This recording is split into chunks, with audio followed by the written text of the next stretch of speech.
Красунчики. Вас двох поруч. Не бійся, не бійся.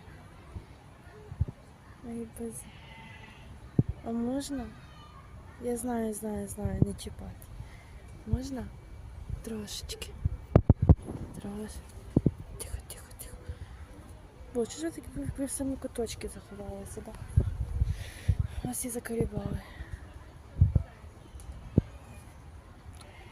Я присяду, не переживай. Тут такі гарні дзьобик. Думаю, що ти цим дзьобиком мене зараз